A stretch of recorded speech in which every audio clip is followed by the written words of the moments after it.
You know what's strange? The moment you tell someone your dreams, they suddenly become smaller. You had something vast, something burning inside your chest. And the moment you say it out loud, you invite the world in. Their doubts, their opinions, their fears. And if you're not careful, their limits become yours. I've learned something. The most powerful moves are made in silence, not because you're hiding, but because you're building. When you're working on something that matters, really matters, don't look for applause. Don't post every step. Don't seek validation. The best things grow underground before they rise above it. The oak doesn't ask for praise while it's just an acorn. It just grows. People often mistake visibility for progress. But showing people your plans is not the same as executing them. Let the results speak. Let the product speak. Let the impact speak. You don't need everyone to believe in it. You just need to build it. So here's my advice. Talk less, do more. And when it's ready, unleash it. Let them wonder how you did it. There's a certain magic in the early stages of an idea. It's fragile but full of energy, untouched by the world, protected by your own sense of belief. At that stage, it doesn't need to be explained. It needs to be nurtured. But the moment you start telling everyone your plans, you begin to expose that raw, delicate energy to forces that can't always understand or support it. People will project their own limitations onto it. They'll ask questions not because they're curious, but because they don't see what you see. And that disconnect can drain your momentum before you've even started. What's worse is that talking about your plans can give you a false sense of accomplishment. No. The brain can't easily tell the difference between talking and doing. So when you describe what you want to do, you can feel like you've already done something. You haven't. You've just released the pressure without producing the result. And that's dangerous. Because the hunger that drives action can easily be replaced by the satisfaction of being heard, liked, or praised. The applause comes too early. And when that happens, the urgency to execute fades quietly into the background. There's also the risk of building your plans around what others think is impressive, rather than what you know is meaningful. Once you put your ideas out there, they stop evolving in private and start adapting to feedback. Not all feedback is bad, but too much feedback too early will pull your vision in different directions before it even finds its form. Suddenly, you're designing for their expectations instead of your own inner compass. You become reactive, not creative, and something authentic begins to decay. The truth is, your ideas don't need validation to be valuable. They need time, work, and solitude. The early phase of a plan is where momentum is born, not from praise, but from discipline. Not from sharing, but from discipline, not from shaping. There's a reason some of the most successful creators and innovators are known for moving in silence until their work is ready. They understand that overexposure weakens intention. They protect the spark until it becomes a fire. Because once it's burning strong enough, it doesn't need to be announced, it announces itself. Silence often gets misunderstood. People think if you're quiet about your plans, you're unsure or hiding something. But in truth, silence isn't about secrecy, it's about focus. It's about guarding the energy of what you're building. In a world that constantly demands updates, likes, and broadcasts, choosing to stay silent is a radical form of discipline. It means you're not building for attention, you're building for impact. And that takes a kind of strength most people overlook. When you're working in silence, there's no audience to impress. No pressure to package half-formed ideas into polished presentations. You're free to experiment, fail, and pivot without the spotlight blinding you. This is where real innovation happens. In the unseen hours, in the quiet rooms, in the uncomfortable drafts and flawed attempts that no one claps for. Silence gives you the space to go deep, to be honest, to work without distraction. It's not about hiding. It's about creating a protected space where your vision can breathe. The noise of the world can easily drown out your inner voice if you let it. The more people you involve, the more opinions you collect, the more you start questioning yourself. Not because your idea is weak, but because external input is loud.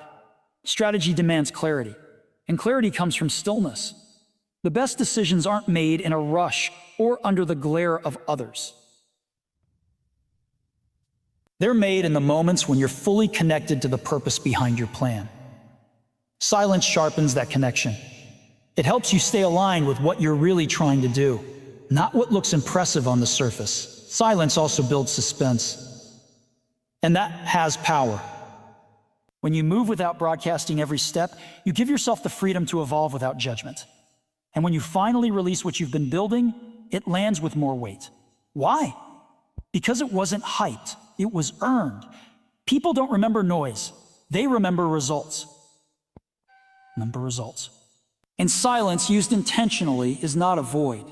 It's a container, a space where work becomes real, where effort matures into excellence, and where strategy and showmanship leads the way. One of the easiest traps to fall into is confusing validation with actual progress. You share an idea, and someone says, "That's brilliant." You post a concept online and get a flood of likes and positive comments. It feels good. It feels like momentum, but nothing has really happened. No steps taken, no work done, no reality created. You've just received a hit of dopamine, a reward for talking, not doing. And over time, that becomes addictive. You keep returning to the feeling of being seen, being praised, being noticed. But feeling seen is not the same as moving forward. True progress is quiet and often uncomfortable. It's not glamorous. It doesn't come with applause. It comes with late nights, wrong turns, unfinished drafts, and endless refinement. It comes from building things that nobody sees yet. When you start mistaking validation for achievement, you lose your sense of urgency. You think the journey has already begun, when really, you're still at the starting line, distracted by the sound of clapping that you haven't actually earned. Validation gives you the illusion of arrival. But ideas don't move because people like them. They move because you do something with them. Another problem with chasing validation is that it makes you design for approval instead of meaning. You start shaping your plans not around what works, but around what feels good to others. You become cautious, catering to what's popular instead of what's needed. You polish before you prototype. You seek reactions before results. And slowly, your original intent gets replaced by performance. You're no longer creating from vision, you're creating for validation. And once that becomes your fuel, it gets harder to take risks, because risks don't always come with immediate applause. There's nothing wrong with encouragement, but there's a massive difference between encouragement and dependency. Validation can support you, but it should never direct you. Real progress doesn't need to be seen in order to be significant. Significant. In fact, the most meaningful progress often happens in silence, where you're grinding through doubts, building under pressure, and growing without praise. You don't need the world to believe in what you're doing every step of the way. You just need to keep moving, regardless of who's watching. In a world full of promises, plans, and projections, intentions are cheap. Everyone says they're going to build something great. Everyone talks about launching the next big idea, writing the book, starting the company, changing the game. But talk doesn't build legacy. Outcomes do. What you intend to do matters far less than what you actually do. The world doesn't move because of intentions. It moves because someone took an idea, stayed with it, and finished. People respect execution, not empty declarations. Intentions are important, yes, but they're invisible. They live in your head. You can't measure them, test them, or hold them in your hands. Outcomes, on the other hand, are undeniable. A finished product, a working prototype, a published piece of work, a solution that makes someone's life better. These are things that don't need to be explained. Explained, they carry their own weight. They don't require you to convince anyone. They prove themselves through what they deliver. That's the power of outcome. It's the clearest form of communication. There's also a quiet confidence that comes with letting your work speak for itself. You don't need to announce every move or justify every delay when your results eventually speak louder than all your words. There's humility and restraint. Not everything has to be a performance. Not every step needs an audience. An audience? Nah. When you focus on outcome over intention, you shift from talking to building. And builders always leave behind something that lasts. Something you can point to and say, this is what I made. This is what I stood for. Relying too heavily on intention also gives you an easy way out. It allows you to live in the safety of someday instead of the challenge of right now. You can always say you're planning to do something, and that buys you time, keeps the pressure low, and preserves your image. But real work lives in the present, where things get messy, uncomfortable, and real. When you commit to letting outcomes lead, you stop postponing your value. You put yourself on the hook for results, and that's when things start to shift. That's when you stop explaining and start delivering. There's a unique kind of power in not revealing everything too soon. No, when you move quietly, people start to wonder. When they don't know what you're up to, they pay more attention. That's the paradox of mystery. It doesn't hide your work, it amplifies its presence. In a time where everyone feels pressured to constantly share, document, and update, choosing to operate in silence becomes a kind of statement. It creates tension, curiosity, and anticipation. People start asking, what are they working on? Are they working on? That question is fuel. It keeps you in motion while the outside world leans in. Mystery builds momentum because it protects your energy from the slow leak of external interference. Every time you share your next move, you invite 1,000 reactions, some supportive, many distracting.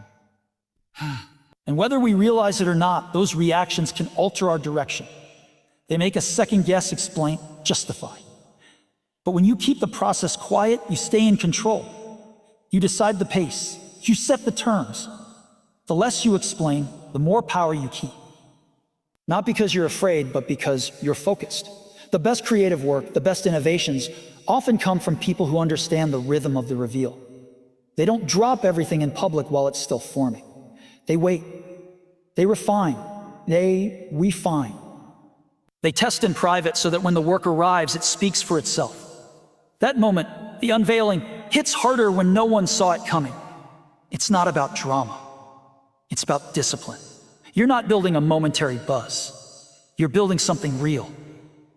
And when it's finally time to share it, the impact is multiplied because it didn't have to shout to be noticed. Operating with mystery also protects your momentum from burnout. Constantly sharing every step forces you to keep performing. You feel the pressure to always be on, always updating, always producing for an audience.